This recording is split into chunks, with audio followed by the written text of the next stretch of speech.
Okay, so in this video, we will look at a specific calculation that as an analyst you should do to understand the financial statements in a better manner, and that is computing adjusted PAT of the company. Now, to understand it in a much better manner, let us take an example. Let us say EBIT of a particular year for a company is 100.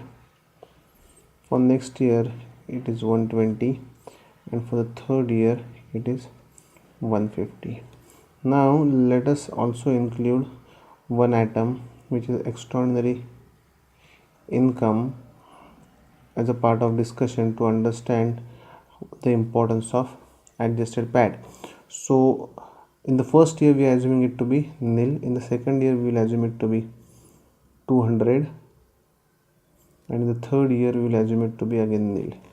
As a result of that, what we would be left with is EBT, which is earnings before tax, of 100 in the first year, 320 in the second year, and 150 in the last year. And we assume a tax rate of 10% for the sake of discussion.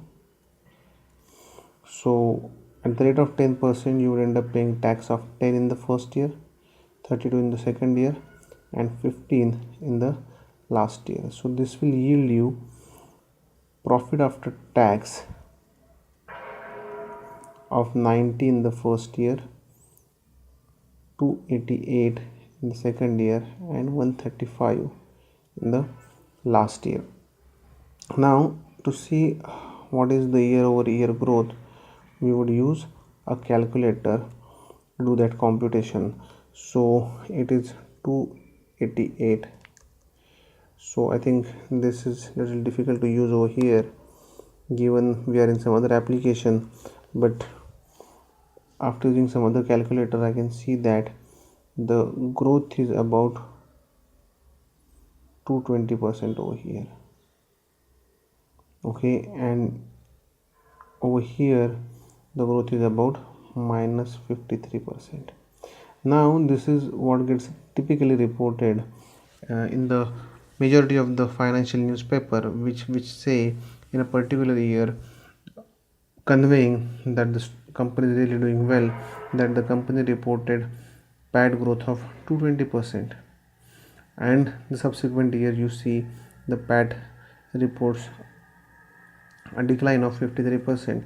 Now that has happened predominantly because of presence of this extraordinary item. Now how to adjust for this extraordinary item? So for that, what we calculate is adjusted PAT. Now this adjusted PAT is given by PAT, which is reported, minus extraordinary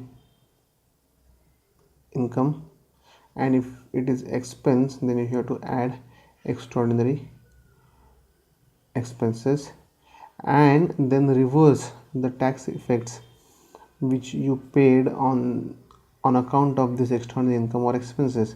So I would say extraordinary income into tax rate and deduct extraordinary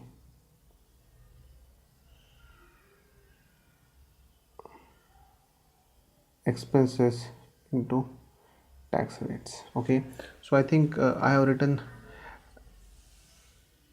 it in the right format. So what has happened in the first case is that because of this additional 200, you have paid tax to the extent of 200 into 10%, so which is deducted over here. That's why it needs to be reversed.